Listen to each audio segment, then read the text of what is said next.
The relentless drum of monsoon rain hammered against the dense canopy of the Nagara forest, a constant, primal rhythm that usually served as a backdrop to Dr. Rohan Sharma's solitary night patrols. His worn boots sank into the saturated earth, each step a methodical churn through the mud. A night ranger now, his days as a renowned wildlife veterinarian felt like a lifetime ago, a past he'd meticulously walled off, replacing it with the rigid, predictable routine of observation and documentation. His mind, a fortress against unwelcome memories, focused only on the path ahead, the familiar scent of wet earth and the distant calls of the jungle. Then, a sound cut through the storm, thin and terribly wrong. It was a faint, desperate squeak, too small, too vulnerable to be part of the natural chorus. Rohan froze, every instinct honed by years in the priorities screaming a warning.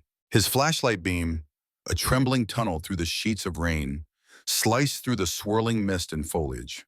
He pushed through a thicket of thorny undergrowth, each branch tearing at his rain-slicked jacket until the beam settled on a scene that ripped through his carefully constructed defenses. An adult black panther lay sprawled, magnificent even in death, her coat a wet obsidian sheen against the dark soil. Her stillness was profound, unnatural. A cold, familiar rage surged through Rohan as he saw the three distinct bullet wounds. A professional hit, clean and without struggle. Poachers, he muttered, the word a bitter taste on his tongue. But as his light lingered on the precise entry points, a chilling thought pricked at him. These weren't the ragged, panicked shots of opportunistic hunters. This was surgical, almost clinical. It felt different, too calculated. His light swept wider, and then he saw her. Tucked beneath a low-hanging bush, shivering violently, was a tiny, 3-week-old black panther cub. Her golden eyes, wide with sheer terror and utter exhaustion, reflected the trembling beam, a fragile beacon in the overwhelming darkness. Rohan's veterinary training, long dormant, snapped to life.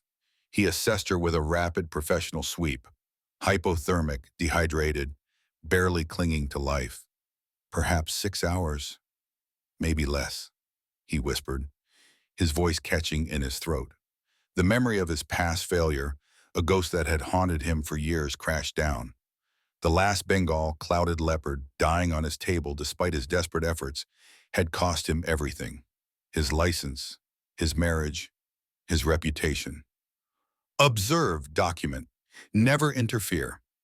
The mantra he'd adopted, the ironclad rule he lived by, was meant to protect him from this exact agony. The cub's labored breaths filled the silence, each shallow inhale a painful testament to her fading life. He reached out a hand, then pulled back, his fingers hovering. What if I make the wrong choice again? The question echoed in the cavern of his mind, a tormenting loop. But then her golden eyes met his, not with blame, not with fear, but with a silent, desperate plea for a chance. Something inside Rohan, a core of compassion he thought he'd buried forever, fractured. She's dying because of humans, he whispered, the injustice a burning coal in his chest. Not nature, because of murder. The distinction was critical. This wasn't the natural order, it was a heinous crime. And this tiny cub was its innocent victim. With a resolve born of a raw, fierce need to atone, he gently scooped the freezing cub into his jacket, against his chest, feeling her fragile warmth or lack thereof. Stay with me, he murmured, his voice steady despite the frantic beat of his heart. I promise I'll do everything right this time. He didn't walk, he sprinted towards his isolated cabin, every minute a desperate battle against the relentless rain, the encroaching darkness, and her fading life. Inside, the cabin was a blur of motion. Rohan moved with a forgotten precision, his veterinary instincts overriding years of dormancy. He dried her with a warm towel, the coarse fibers stimulating her cold skin, then wrapped her carefully in a blanket. He warmed a small, makeshift incubator with heated stones, meticulously preparing a rehydration solution. The thermometer read 92 degrees Fahrenheit. Dangerously low, he muttered, his breath fogging in the cool air. But he saw a flicker of hope in her tiny, struggling form. As the first streaks of dawn bled across the sky, painting the forest in hues of gray and soft orange. The cub, now named Shadow, was finally sleeping, a fragile bundle of life nestled in the warmth. Rohan, utterly exhausted, a terrifying blend of fear and burgeoning hope, sank onto his stool. "You are going to change everything," he whispered, the words heavy with a prophecy he couldn't yet fully comprehend. He pulled out his battered notebook, his hands still trembling, and began chronicling every detail of the cub's rescue, a lifeline of documentation. This time, he wouldn't fail. But even as hope stirred, the question lingered, a dark shadow in his mind. Who killed her mother, and why with such chilling precision? The first 72 hours blurred into an exhausting cycle of frantic activity and agonizing worry. Rohan's cabin, usually a quiet sanctuary, was now a makeshift infirmary. He barely slept, fueled by strong black tea and an almost pathological focus.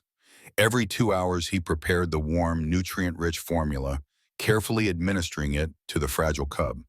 He monitored her temperature, respiration, and bowel movements, each entry in his battered notebook a testament to his obsessive vigilance. Hypothermia still a concern, weak suckling reflex, fluid retention improving. He scrawled notes under the dim glow of a bare bulb, the scent of cub formula and damp earth clinging to him. Shadow, weak but imbued with a fierce determination, slowly began to gain ground. One morning, weighing her on a small kitchen scale, Rohan saw the needle creep past a critical mark. 3 pounds, 7 ounces, he noted. His voice rough with exhaustion, but tinged with a fragile hope. It was a tiny victory, but monumental. On the fourth night, as he held her against his chest, warming her tiny body, a faint, rhythmic rumbling started. Shadow, her eyes barely open, let out her first tiny purr. She kneaded his arm with her impossibly soft paws, a gesture of pure, instinctual contentment. Overwhelmed, Rohan felt a hot tear trace a path down his weathered cheek. She would survive. He knew it then, with a certainty that settled deep in his bones. Weeks stretched into months, marked by Shadow's rapid growth and the gradual return of light into Rohan's life. The cabin, once a place of quiet solitude, now buzzed with her energy. A whirlwind of wobbly paws and playful pounces, she explored every corner, batting at dangling ropes, scaling the wooden shelves with surprising agility. Rohan found himself laughing, a sound that had been utterly absent from his life for years. Shadow's intelligence shone through, a constant revelation. She learned quickly, communicating her desires with soft chuffs and a complex array of body language. Her golden eyes, now bright and alert, observed Rohan with an uncanny perception that often made him feel she understood more than he dared to admit. When Rohan resumed his night patrols, the first few times were a battle. Shadow left behind would howl, a mournful, demanding sound that tore at his resolve. She scratched at the cabin door, her insistence unwavering. Defeated, yet secretly pleased by her attachment, he eventually allowed her to come. She fell into step behind him, a true shadow, moving with an effortless grace that belied her youth. A silent communication system developed between them. A soft nudge from her, a specific hand gesture from him, a shared glance that spoke volumes. They moved as one, a silent, dark presence in the moonlit forest. During these patrols, a disturbing pattern began to emerge. Rohan started noticing anomalies that grated against his years of experience. The snares he found weren't crude amateur traps. They were expertly laid, almost invisible, fashioned from resilient, advanced materials. Near recent poaching sites, he detected a strange chemical residue, a faint metallic tang he couldn't immediately identify. Then came the high-tech animal tags discarded in the undergrowth, and sleek and branded with no recognizable government or research markings. Further investigation, using rudimentary field tests, revealed peculiar biomarkers left behind by the hunters, traces of advanced tranquilizers, not the gunpowder residue of typical bullet kills. This wasn't random poaching. It was specific, surgical, targeting rare melanistic leopards like Shadow's mother. The precision of the kills, the sophisticated equipment, the targeted species, it all hinted at a deeper, highly organized operation. Word of Rohan and his unusual companions spread among the other rangers, whispered stories of the Shadow Walker, a solitary ranger protected by a black demon. Rohan dismissed the rumors, but the hushed sightings and the growing distance from his colleagues only solidified his isolation from established protocol. He knew he was already too deep to turn back. Driven by a fierce moral conviction, stronger than any fear for his job, Rohan began to collect samples in secret, fragments of snares, vials of soil with chemical traces, discarded tags. Each collected item was a further violation of protocol, a step deeper into a dangerous, uncharted territory. This wasn't just about saving Shadow anymore. It was about protecting the entire reserve from an unseen, sophisticated threat. Shadow, now a swift, powerful cub, seemed to possess an innate awareness of this growing danger. She would often guide Rohan away from areas with unusual scents or sounds, subtly protecting him with a low growl or a shift in her posture. Their bond, forged in secrecy and defiance, became their strength. Rohan realized he was no longer just a ranger observing nature. He was becoming an investigator, fueled by an unbreakable loyalty to Shadow and a burning suspicion of a sophisticated, organized eco-crime syndicate that was operating right under their noses. Shadow, now a formidable 65 pounds of lean muscle, moved through the undergrowth with the silent grace of her wild ancestors, a living shadow at Rohan's heels. Her presence alone had a profound effect. His sector of the Nagara Hole Reserve, once a favored haunt for opportunistic poachers, grew eerily quiet. The crude, hand-laid snares became fewer. The distant, crackling gunshots vanished. Word spread like wildfire among local villagers and other rangers, whispers growing into legends. Shadow Walker, the solitary ranger protected by a black demon that appeared from nowhere, its golden eyes glinting in the moonlight. Rohan dismissed the tales outwardly, but a primal satisfaction resonated within him. Yet, while the petty illegal hunting dwindled, Rohan, during his increasingly extended and cautious patrols with Shadow, began to discover a new, far more chilling threat. It started subtly, then escalated rapidly. One moonlit night, his headlamp beam swept across a near-invisible filament stretched taut between two trees. A laser tripwire, he realized, its faint red glow only visible from a specific angle. Later, he found motion-activated cameras, encased in weatherproof, camouflage shells, and high-frequency acoustic deterrents designed to disorient animals silently. This was technology far beyond the means or sophistication of local poachers. Near these unsettling installations, the evidence became even more disturbing. He uncovered discarded dart casings, not the rough, homemade variety, but sleek, manufactured tubes bearing specific, unfamiliar corporate logos. Field tests on nearby soil and foliage revealed biomarkers hinting at targeted genetic sampling, alongside traces of advanced tranquilizers, not typical sedatives. He found specialized animal tracking devices, compact and highly durable, nothing like the standard research collars. This isn't just poaching, Rohan murmured to himself, kneeling beside a high-tech snare, its intricate design a marvel of deadly engineering. Shadow, her ears swiveled, subtly scanned the perimeter, her low chuff a soft warning. This is a full-scale operation, an eco-crime syndicate. The realization sent a chill deeper than the night air. Shadow, with her uncanny intelligence, seemed to understand the gravity of these discoveries.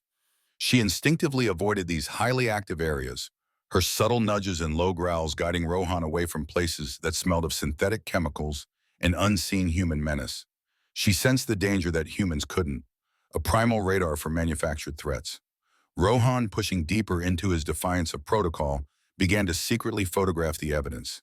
He meticulously logged every detail in his cabin, cross-referencing locations, dates, and types of equipment. Each click of his camera, each entry in his journal was a step further into a perilous path, risking his job, his freedom, and his life. He suspected a connection to something vast and powerful, a shadowy corporation or corrupt government official exploiting the reserve's rare species, particularly the melanistic leopards, for genetic material, illegal trade, or even darker, unknown purposes. One night, Shadow's low growl, a rumble deep in her chest, alerted him to human presence off-trail, a scent she picked up long before he did.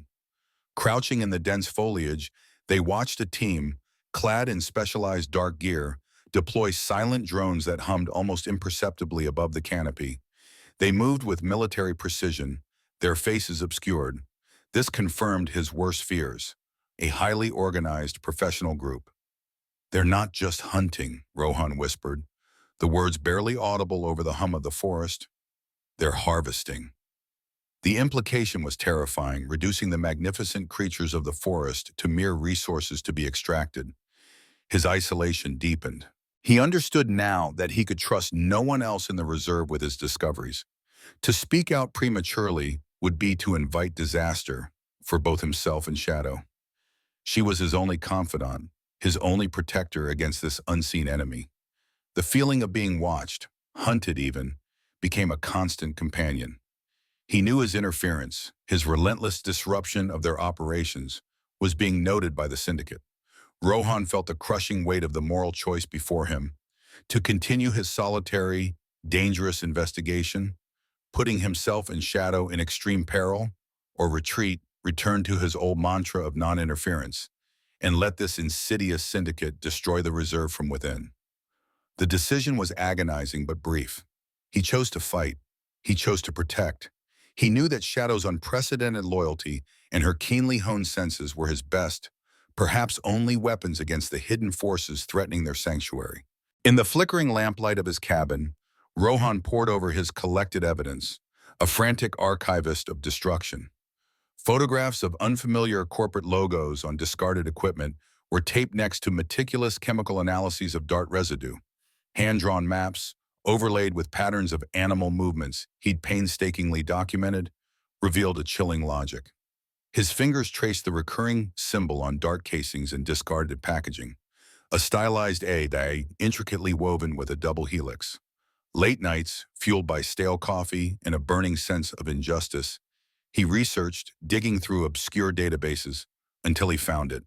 A phantom company, Apex Biogenetics, a shell corporation with no public footprint, no clear purpose, yet with tentacles stretching into shadowy investment firms. They're extracting genetic material, Rohan realized, the pieces finally clicking into place, a horrifying mosaic. He stared at Shadow, curled at his feet, her golden eyes watchful. They're targeting specific rare species for their unique DNA. Not for trophies, not for meat, but for something far more insidious, more clinical. He identified a disturbing pattern of suspicious drone activity, their silent flight paths converging on pinpoint locations deep within the forest's most secluded areas. These weren't random patrols. They suggested regular data uploads or material drop-offs. One moonless night, the air thick with the scent of damp earth and blooming jasmine, Rohan, with Shadow's silent guidance, began his most dangerous infiltration yet. Their target, a suspected data drop-off point, a camouflage clearing with a satellite uplink hidden beneath a dense canopy. He moved with painstaking caution, his headlamp a focused beam cutting through the oppressive darkness. Shadow, a low-slung black specter, glided ahead, her senses in advanced perimeter alert. She nudged him gently, a barely perceptible shift in her body, warning him of a tripwire. He narrowly avoided motion sensors, their infrared eyes designed to catch any trespasser. "Stay low, girl," he whispered, his voice a strained breath, his heart a frantic drum against his ribs. Deep within the clearing, shielded by a dense thicket, he found it, a small, secured briefcase, barely visible. With trembling hands, he forced it open. Inside, a ruggedized tablet glowed, displaying encrypted data.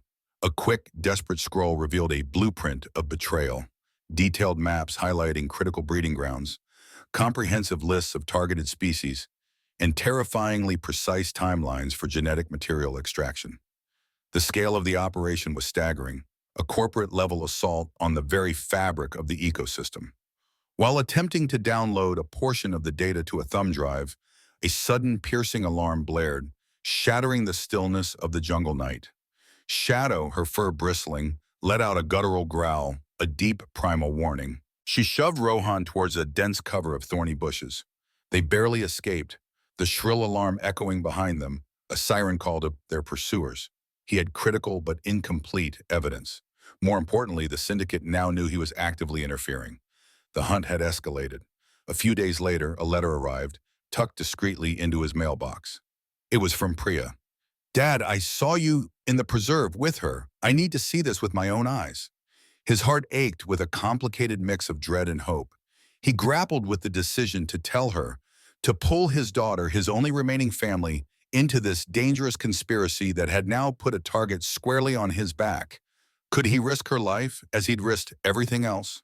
When Priya Sharma arrived, late 20s, a keen conservation biologist with her mother's sharp intellect and her father's quiet determination, Rohan's carefully constructed isolation began to crumble. He saw his past failures reflected in her cautious, yet resolute gaze, a painful echo. But he also saw a fierce, intelligent determination that reminded him jarringly of his younger self. "I have to show you something, Priya," he began, his voice strained, the weight of the past and present bearing down on him. "Something that threatens everything we believe in." He led her to his cabin, the hidden trove of his perilous secret. He laid bare the evidence of apex biogenetics, their illicit genetic harvesting, the full, horrifying extent of the corporate cover-up. Priya listened, her expression shifting from confusion to dawning horror. But beneath it, a steely resolve began to form. "You thought the conspiracy was shocking? What happens next will not only shatter a bond you thought unbreakable, but also plunge our hero into the deepest despair, only to bring him face to face with an alliance that defies all logic. Get ready, because this is where the true heart of our story and its most brutal turns truly begin." Don't forget to like, share, and subscribe to stay tuned for the next thrilling chapter of Rohan's fight against apex biogenetics. The deep, resonant roars of a powerful male panther began to echo through the Nagarhole forest, a primal symphony that announced the presence of a new force, a rival to Shadow's solitary reign by Rohan's side. Shadow's behavior shifted almost imperceptibly at first. Her usual steady presence became restless. Her golden eyes, once fixed on Rohan, now occasionally drifted towards the deeper, wilder parts of the jungle. She was torn, Rohan knew, between her ingrained loyalty to him and the irresistible pull of her natural instincts, the call to find a mate and continue her lineage. Rohan observed her divided loyalty with a crushing heart, knowing the day had come that he had always dreaded, always prepared for. He understood the unspoken truth. She would stay out of obligation, never fulfill her purpose. His love for her was profound, but it was also love that demanded the ultimate sacrifice. He had to force her to leave, to break their bond for her own good. "I love you too much to keep you," he whispered to the silent forest one night, the words tearing at his throat. For 6 agonizing nights, he sat in the dark, the cabin door firmly closed, a barrier to his own pain and her confused calls. He listened to Shadow's soft, questioning chuffs, her gentle scratches at the wood, each sound a fresh wound to his soul. Tears streamed down his weathered face, a silent testament to the agonizing choice he was making. He was releasing the one being who had brought light back into his life, condemning himself to a solitude deeper than before. On the 6th night, as dawn approached, she did not come. Rohan searched, his voice raw as he called her name, but the forest offered only silence. She was gone. He sank to the muddy ground, utterly broken, weeping for his lost companion. Months passed, each day a quiet ache. Rohan, though heartbroken, found a tiny spark of peace in the knowledge that she was living her wild life, fulfilling her true purpose. During his patrols, he would occasionally find tracks, the distinctive paw print of Shadow, sometimes alongside a larger, heavier male, and then later, the unmistakable tiny prints of cubs. A bittersweet pang, but a confirmation that his sacrifice had meant something. One evening during a solitary patrol far from the main trails, Rohan felt the familiar prickle of paranoia, the persistent sense of the syndicate's unseen surveillance.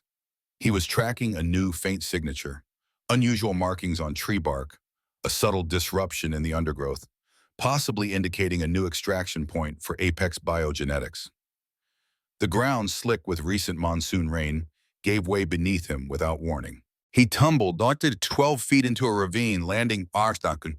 A searing pain shot through his left ankle. He looked down to see it twisted at an unnatural angle. A clean break. Stranded alone, as night rapidly consumed the last vestiges of twilight, He heard it, the chilling, high-pitched cackling and guttural coughing grunts of a hyena pack, drawn by the sound of his fall, by the scent of his distress. He struggled to move, every shift of his body sending waves of agony through his leg. As the hyenas circled, dark forms in the deep shadows, testing his vulnerability, their eyes reflecting predatory hunger in the fading light, Rohan believed this was the end. His fight, his life, would conclude here, alone in the dark. Then a roar. It wasn't just a roar, it was a sound of pure, unbridled fury and protection that made the hyenas freeze, their scavenging instincts momentarily overridden by a primal terror. Shadow. She exploded from the undergrowth at the top of the ravine, larger, more magnificent than ever, a dark blur of power and rage. With another guttural roar, she launched herself down the slope, positioning her formidable body between Rohan and the now fleeing hyenas, roaring again and again, ensuring the threat was entirely gone. This was more than instinct. It was a deliberate, organized defense, a display of intelligence and unwavering devotion. She walked to him then, her powerful form graceful, her golden eyes locking onto his. She gently touched her cold, wet nose to his outstretched hand, their familiar signal, imbued now with the crushing weight of memory and an unwavering loyalty that transcended time and separation. It was a silent message. I remember. I never forgot. You are still mine. And then, from the shadows behind her, two cautious, curious black panther cubs, about 4 months old, emerged, their tiny eyes reflecting their mother's vigilance. Shadow's cubs. An unprecedented alliance, born of a loyalty that defied nature's boundaries and an unbreakable bond, had returned to save him. You've witnessed the birth of an extraordinary bond, the rise of a silent protector, and the terrifying truth of a corporate conspiracy. But the ultimate confrontation awaits, and what Rohan and Shadow uncover next will redefine nature's power and humanity's darkest desires. The stakes have never been higher. Don't miss how this thrilling saga culminates. Like, share, and subscribe to unravel the full truth with us. Rohan, recovering from his broken ankle under Priya's careful watch, felt an unwavering conviction settle deep within him. Shadow's return, with her cubs in tow, was more than just a reunion. It was a profound affirmation. Their unbreakable bond once sacrificed, was now an unshakable force, solidifying his purpose. The fight wasn't just his anymore. It was theirs. He and Priya pored over the evidence, the scattered fragments of a vast, illicit network. The apex biogenetics data, the coordinates of extraction sites, the specific genetic markers targeted. It all laid bare before them. Priya, with her keen scientific expertise, provided the shocking breakthrough. "Dad," she began, her voice barely a whisper, a horrified realization dawning in her eyes. "They're not just harvesting genetic material for illicit trade.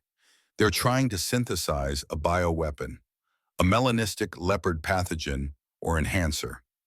The implications were staggering. "They want to weaponize nature," she continued, her voice trembling, "or create a super predator." The pieces of the puzzle clicked into a terrifying whole. The dead mother panther wasn't merely poached. She was a test subject, a vital obstacle to their grander, more sinister design, a tool to be exploited or eliminated. With Priya's help, Rohan used his intel to pinpoint Apex Biogenetics' primary jungle base, a heavily camouflaged, fortified mobile laboratory hidden deep within a secluded valley, its high-tech systems an ugly scar on the pristine wilderness. Rohan and Priya decided on a daring, desperate plan. They would infiltrate the perimeter, plant beacons to triangulate the lab's exact position, and transmit their compiled evidence to international conservation agencies. It was their only chance to expose the syndicate before it was too late. As they approached the camp under the veil of pre-dawn darkness, moving with a silent, synchronized stealth, Shadow and her cubs materialized at the tree line, moving like phantoms. Their presence was an unspoken promise of protection, a dark, wild guardian force. During their infiltration, despite their careful movements, the syndicate's armed security guards detected them. A tense standoff ensued in the misty clearing. Two guards, clad in dark tactical gear, leveled their automatic rifles. "Drop your weapons," one barked, his voice amplified by the still morning air. Before Rohan or Priya could react, a deep, territorial roar ripped through the forest. Shadows roar, a sound of pure, unadulterated fury. It was quickly amplified by the higher-pitched, instinctual roars of her two cubs, echoing through the trees, a primal chorus of warning. The unexpected organized display of animal protection shook the guards' composure. Their eyes darted nervously into the shadows, unnerved by the unseen intelligent threat. This disarray was the window Rohan and Priya needed. They swiftly activated their transceivers, uploading the data. Suddenly, the syndicate's lead scientist, Dr. Kalin, a gaunt, intense figure, emerged from the mobile lab, furious. "You'll never expose us. We've covered our tracks for years," he snarled, his face contorted in rage. "The truth always finds a way out, Kalin," Rohan said, his voice unwavering, a steely defiance in his eyes as the final data packets completed their transmission. "Especially when nature itself fights back." The confrontation escalated, Kalin shouting orders, the guards shifting nervously. But the constant, unseen threat of Shadow and her cubs, moving strategically around the camp, their golden eyes glinting in the dim light, kept the guards from firing. Their focus divided between their human targets and the primal danger lurking in the tree line. Rohan and Priya managed to escape, leaving the Apex Biogenetics Syndicate in chaos, their operation compromised. They knew the immediate threat was contained, but the fight was far from over. International agencies were now aware of the dark secrets of the insidious plan to weaponize the wild heart of the Nagarahole forest. A larger battle was impending, a battle Rohan and Priya, now allied with the most powerful force in the jungle, were ready to face.